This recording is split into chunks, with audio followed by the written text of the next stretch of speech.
అనుభూతి. నా జీవితంలోని హృదయపూర్వక ఉపాధ్యాయులందరికీ నేను కృతజ్ఞతలను. 4 గోడల వెలుపల అనుభవం. కరోనా వ్యాధి చికిత్స ఇచ్చే వార్డులో చికిత్స పొందుతున్న ఒక టీచరు ఏమీ తోచక చదువుదామని ఒక పుస్తకం తీసుకునే సమయానికి ఆమె ఫోన్ మ్రోగింది. ఆ ఫోన్ కాల్ ఒక తెలియని నంబర్ నుండి వచ్చింది. సాధారణంగా అలాంటి నంబర్ల ఫోన్ కాల్ ఆవిడ తీయదు. ఆసుపత్రిలో ఒంటరిగా ఉంది. చేయడానికి వేరే పని లేనందున ఆ ఫోన్ కాల్ని తీసుకుంది. గుడ్ మార్నింగ్ మేడం, నేను సత్యేంద్ర గోపాలకృష్ణ దుబాయ్ నుంచి మాట్లాడుతున్నాను. సీమా కనకాంబరన్ గారితోనే మాట్లాడుతున్నానా అని ఒక మగ గొంతుక తనను తాను పరిచయం చేసుకుంది.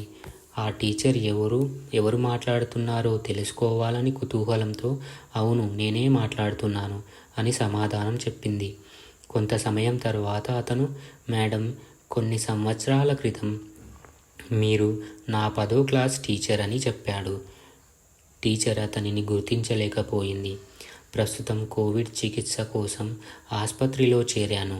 అంత ముఖ్యమైన విషయం కాకపోతే మనం తర్వాత మాట్లాడుకోవచ్చా అని అంది. దానికి బదులుగా సత్యేంద్ర, 1995 బ్యాచ్లో మొదటి ర్యాంకర్ అయిన సుబ్బు ద్వారా మీకు ఆరోగ్యం బాగాలేదని తెలిసింది అని చెప్పాడు.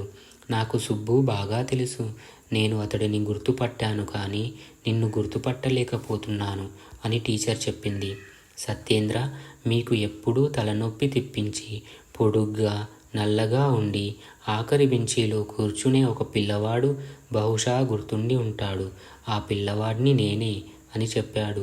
ఆ టీచర్కి ఒక్కసారిగా గుర్తొచ్చి, ఓ, ఆ వెనక బెంచి పిల్లలా అని అడిగింది. ఆ సంభాషణ ఆసక్తిగా మారడం వల్ల ఆవిడ పుస్తకాన్ని బల్ల మీద ఒక ప్రక్కగా పెట్టి దిండుని తన వెనుకగా సర్దుకొని తనకి తాను సుఖంగా కూర్చొని అప్పుడు అతడిని, ఇప్పుడు ఇంత అకస్మాత్తుగా నేను నీకు ఎందుకు జ్ఞాపకం వచ్చాను అని అడిగింది. సత్యేంద్ర, మీరు ఆసుపత్రిలో ఉన్నారని తెలిసినప్పుడు మా 1995 క్లాస్ అందరితో ఒక కాన్ఫరెన్స్ కాల్ ఏర్పాటు చేద్దామని నాకు ఆలోచన వచ్చింది అని చెప్పాడు. తోటి విద్యార్థులు 7గురిని నేను ఈరోజు లైన్లోకి తేగలిగాను. ఇప్పుడు వాళ్ళందరూ మన సంభాషణ వింటున్నారు. మేమందరం మీరు తొందరగా కోలుకోవాలని ప్రార్థిస్తున్నామని మీకు తెలపడానికి ఫోన్ చేశాం అని అతను చెప్పగానే ఆ టీచర్కి మాటలు తడబడ్డాయి.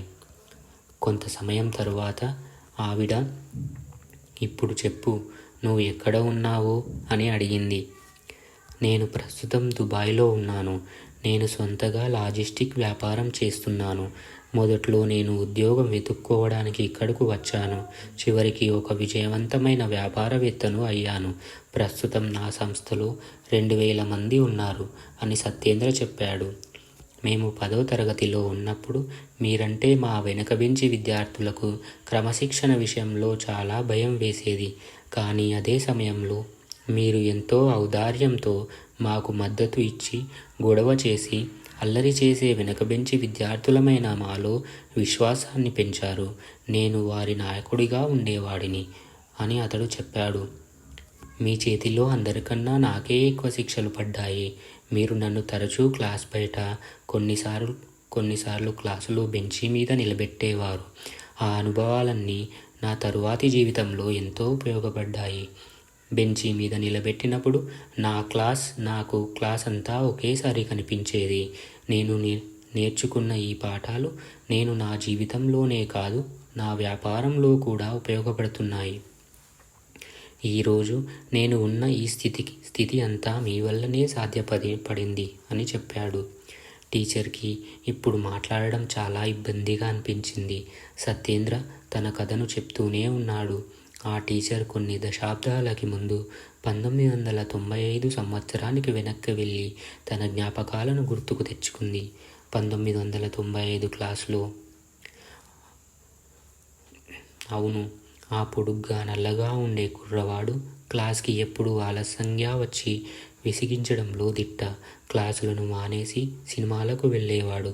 తరచూ టీచర్ విధించిన శిక్షలు, వేసిన జరిమానాలను తగ్గించమని కోరడానికి వాళ్ళ గదికి వచ్చే పిల్లవాడు ఇతనే.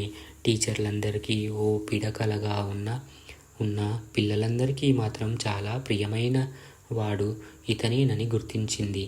అవును, అతడినితో అందరూ స్నేహంగా ఉండేవారు. అతడు ఇప్పుడు దుబాయ్లో ఎలా ఉన్నాడు అని టీచర్ అనుకుంటోంది. ఆవిడ ఆలోచనలకు అంతరాయం కలిగింది. హలో, మీరు వింటున్నారా అని సత్యేంద్ర అడిగారు. టీచర్ స్పృహలోకి తిరిగి వచ్చి వింటున్నాను అని సమాధానం చెప్పింది. ఆవిడ సంభాషణ కొనసాగిస్తూ, సత్యేంద్ర, స్కూలు వదిలి వెళ్ళిన తరువాత నీ గురించి ఏమీ తెలియలేదు. నువ్వు నాకు కాల్ చేయడం, అది కూడా నీ మిత్రులతో కాన్ఫరెన్స్ కాల్ చేయడం చాలా ఆశ్చర్యంగానూ సంతోషంగానూ ఉంది. అందరూ మీ గురించి చెప్పండి అని అడిగింది. ఆ గ్రూప్ కాల్లో ఉన్న మిగతా 6గురిలో ముగ్గురు 3 ఖండాలలో ఇంజనీర్లని, ఒకడు ఢిల్లీలో డాక్టర్, ఒకడు షిల్లాంగ్లో పురోహితుడు, చివరిగా క్లాస్లో మొదటి స్థానంలో ఉండే సుబ్బు. మేడం, నేను ఒక చార్టెడ్ అకౌంటెంట్, సత్యేంద్ర కంపెనీలో CFOని అని చెప్పారు. ఆవిడ తాను విన్న మాటలను నమ్మలేకపోతోంది. ఎంతో ఆశ్చర్యంగా, నిజంగానేనా అని అంది. సుబ్బు ఆ మాటలను దృఢపరిచాడు. నేను సత్యేంద్రతో కలవక ముందు KPMGలో పనిచేసేవాడిని. సత్యేంద్రతో కలిసిన తరువాత వృత్తిపరంగా నాకు చాలా తృప్తి ఉంది.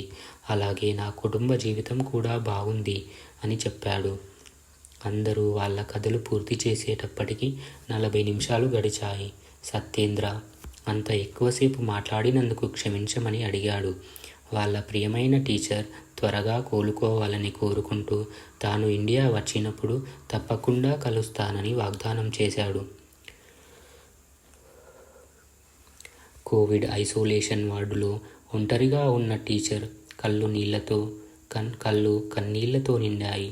ఆవిడ హృదయం సంతోషంతో పొంగిపోయింది. కన్నీళ్లు ఆవిడ బుగ్గల మీదకు జారాయి.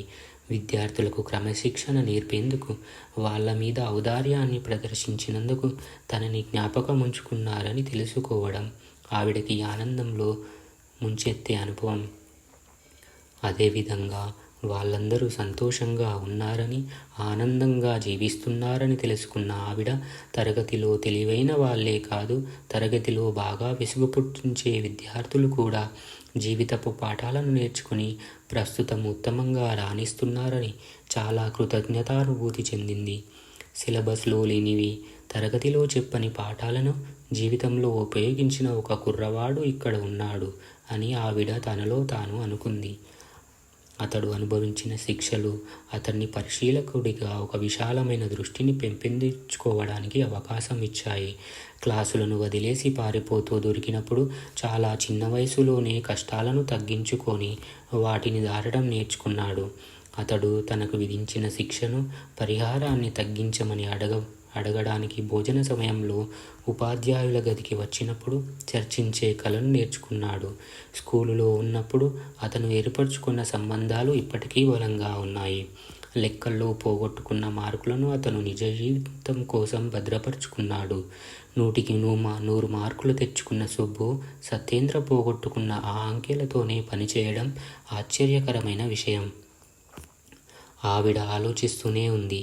కరోనా మహమ్మారి వలన 2 సంవత్సరాలుగా మూసివేసిన స్కూళ్ళు పిల్లల స్వభావాలను మలచుకునే అవకాశం ఇవ్వకుండా బాగా నష్టాన్ని కలిగిస్తున్నాయి. ఇంట్లో కూర్చొని డిజిటల్ పద్ధతిలో నేర్చుకోవడం కూడా గొప్ప నష్టాన్ని కలిగిస్తోంది.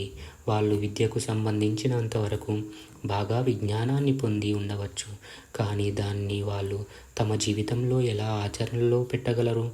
సమాజం నిజమైన అభివృద్ధిని పొందడానికి తరగతి గదులకే పరిమితమై పుస్తకాల ద్వారా పొందేది మాత్రమే విద్య కాదు అని ప్రపంచానికి తెలియజేయడానికి సత్యేంద్ర, సుబ్బు వంటి వ్యక్తుల అవసరం చాలా ఉంది. విద్య ఒక ప్రక్రియ. స్కూలులో నేర్చుకునేది 10%, తోటి వాళ్ళ ద్వారా నేర్చుకునేది 20%, బాహ్య ప్రపంచంలో నేర్చుకునేది 70%. ఈ కథ వాస్తవ జీవితపు సంఘటన మీద ఆధారపడినది. గ్రంథాలు, పుస్తకాల నుండి పొందే జ్ఞానం జీవితపు సమస్యలను పరిష్కరించదు. అవి కేవలం పునాదిగా పనికొస్తాయి.